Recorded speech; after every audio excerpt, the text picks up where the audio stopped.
Brasil, Coração do Mundo, Pátria do Evangelho, capítulo 15, A Revolução Francesa.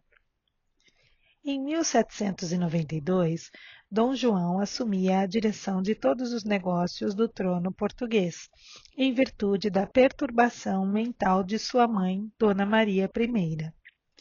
Época de profundas transições em todos os setores políticos do Ocidente, a regência se caracterizou por inúmeros desastres no capítulo da administração. Em 1789, instalara a Revolução Francesa, modificando a estrutura de todos os governos da Europa. Depois da sua reunião em Versalhes, no dia 5 de maio de 1789, os Estados Gerais se transformaram em Assembleia Constituinte e, a 14 de julho do mesmo ano, o povo, oprimido e dilacerado pelas flagelações e pelos impostos, derrubava a Bastilha, esfacelando o símbolo do despotismo da realeza. Luís XVI é guilhotinado a 21 de janeiro de 1793. Instala-se a República Francesa sobre um pedestal de sangue que corre abundantemente nas praças de Paris.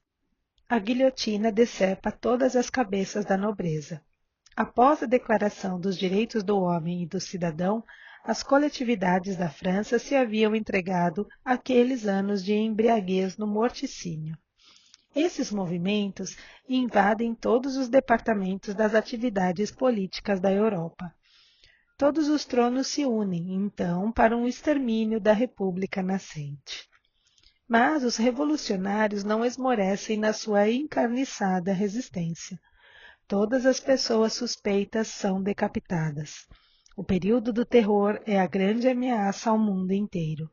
Esse período, porém, se encerra com a morte de Maximiliano Robespierre, no cadafalso para o qual seus excessos de autoridade haviam mandado inúmeras vítimas. Instala-se em 1795 o Diretório, que Napoleão Bonaparte faz derrubar em 1799, arvorando-se em primeiro cônsul.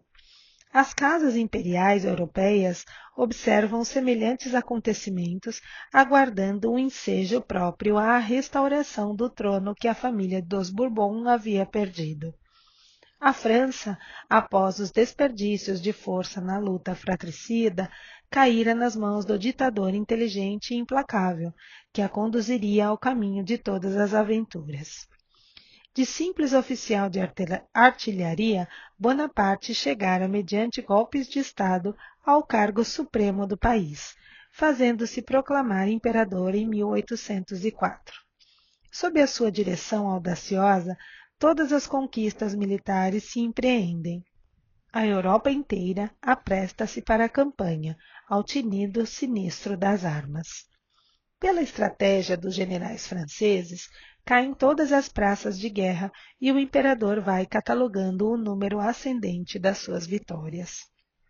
A esse tempo, todos os gênios espirituais do Ocidente se reúnem nas esferas próximas do planeta, implorando a proteção divina para os seus irmãos da humanidade. Emissários de Jesus descem com a sua palavra magnânima a instruir os trabalhadores do bem, levantando-lhes as energias para os bons combates. Irmãos, elucidam eles, ordena ao Senhor que espalhemos a sua luz e o seu amor infinito sobre todos os corações que sofrem na terra. As forças das sombras intensificam a miséria e o sofrimento em todos os recantos do planeta. As ondas revolucionárias enchem de sangue todas as estradas do globo terrestre e as trombetas da guerra se fazem ouvir, entoando as notas horríveis da destruição e da morte. Levantemos o espírito geral das coletividades oprimidas, renovando a concepção de liberdade na face do mundo. Anjo amigo, interpelou um dos operários da luz naquela augusta assembleia.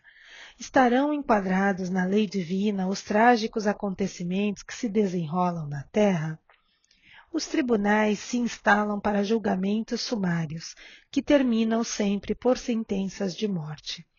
As preces das viúvas e dos órfãos elevam-se até nós, nos mais dolorosos apelos, e enquanto procuramos amparar esses irmãos com nossos braços fraternos, o banquete da guerra, presidido pelos ditadores, prossegue sempre como se obedecesse a uma fatalidade terrível dos destinos do mundo.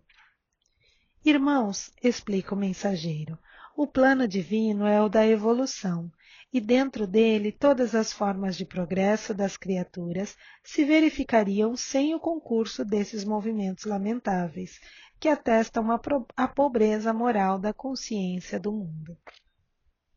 A revolução e a guerra não obedecem ao sagrado determinismo das leis de Deus, traduzem o atrito tenebroso das correntes do mal, que conduzem o barco da vida humana ao mar encapelado das dores expiatórias. Os pensadores terrestres poderão objetar que das ações revolucionárias nascem novas modalidades evolutivas no planeta e que múltiplos benefícios se originam das suas atividades destruidoras. Nós, porém, não compreendemos outras transformações que não sejam as que se verificam no íntimo dos homens, no augusto silêncio do seu mundo interior, conduzindo-os aos mais altos planos do conhecimento superior. Se, após os movimentos revolucionários, surgem no orbe novos aspectos de progresso geral, é que o bem é o único determinismo divino dentro do universo. Determinismo que absorve todas as ações humanas para assinalar com o sinete da fraternidade, da experiência e do amor. Os espíritos das trevas se reúnem para a chacina e para a destruição, como acontece atualmente na Terra. Aliando-se às tendências e às fraquezas das criaturas humanas, levam a mentalidade geral a todos os desvarios. Eles julgam estabelecer o império das sombras no plano moral do globo terrestre. Mas a verdade é que todos os triunfos pertencem a Jesus, e as correntes da luz e do bem absorvem todas as atividades, anulando os resultados porventura decorrentes da expansão limitada das trevas. É essa a razão por que, mesmo depois dessas ações destruidoras, florescerão outros núcleos valiosos de civilização. Até que a fraternidade deixe de ser uma figura mitológica no coração das criaturas humanas, até que estejam extintas as vaidades patrióticas, para que prevaleçam um só rebanho e um só pastor, que é Jesus Cristo. Os seres das sombras terão o poder de arrastar o homem da terra às lutas fratricidas. Mas ai daqueles que fomentarem semelhantes delitos. Para suas almas, a noite dos séculos é mais sombria e mais dolorosa. Infelizes de quantos tentarem fechar a porta ao progresso dos seus irmãos, porque acima da justiça subornável dos homens há um tribunal onde impera a equidade inviolável. A Têmis divina conhece todos os traidores da humanidade, que passam pelo mundo glorificados pela história. A condenação lhes marca a fronte e aos seus ouvidos ecoam incessantemente as palavras dolorosas. Caim, Caim, que fizeste dos teus irmãos, maldito? Somente as lágrimas no círculo doloroso das reencarnações tenebrosas lhes abrem uma vereda para a reabilitação nas estradas eternas do tempo.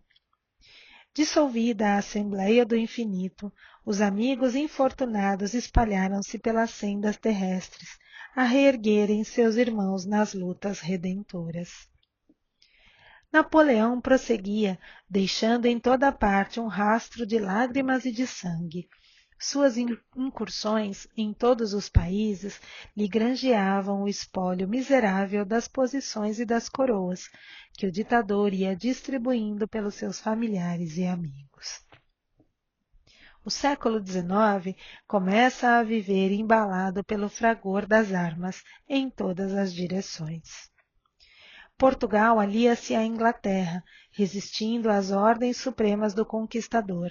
Bonaparte assina um tratado com a Espanha, que já se havia dobrado às suas determinações, e ordena a invasão imediata de Portugal. A Inglaterra, com a sua prudência, sugere à Casa de Bragança a retirada para o Brasil. Dom João VI hesita antes de adotar semelhante resolução. O grande príncipe, tão generoso e tão infeliz, é encontrado nas vésperas da partida a chorar convulsivamente em um dos aposentos privados do palácio. Mas aquela decisão era necessária e inadiável. A frota real velejou do Tejo a 29 de novembro de 1807, a caminho da colônia, e mal havia desaparecido nas águas pesadas do Atlântico, já os soldados de Junot se apoderavam de Lisboa e de suas fortalezas, com ordem de riscar Portugal da Carta Geográfica Europeia. Contudo, os gênios espirituais velavam pelos vencidos e pelos humilhados. Dom João VI chega ao Brasil em janeiro de 1808, depois de uma viagem cheia de acidentes e contrariedades. O bondoso príncipe encontraria na terra do Evangelho a hospitalidade que os reis de Castela não encontraram nas suas colônias da América do Sul, quando acossados pelas mãos de ferro do ditador. A Casa de Bragança ia dilatar até aqui os limites do seu reino, reconhecida e feliz por encontrar no Brasil a compreensão e a bondade, o acolhimento e o amor. Notas do editor. Nota 113. Maximiliano Robespierre. Maximilien François Marie Isidore de Robespierre, 1758 a 1794. Foi um advogado e político francês, uma das personalidades mais importantes da Revolução Francesa. Nota 114. Napoleão Bonaparte.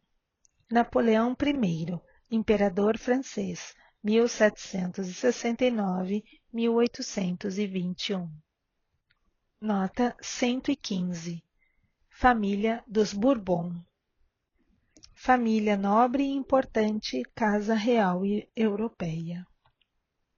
Nota 116. Temis.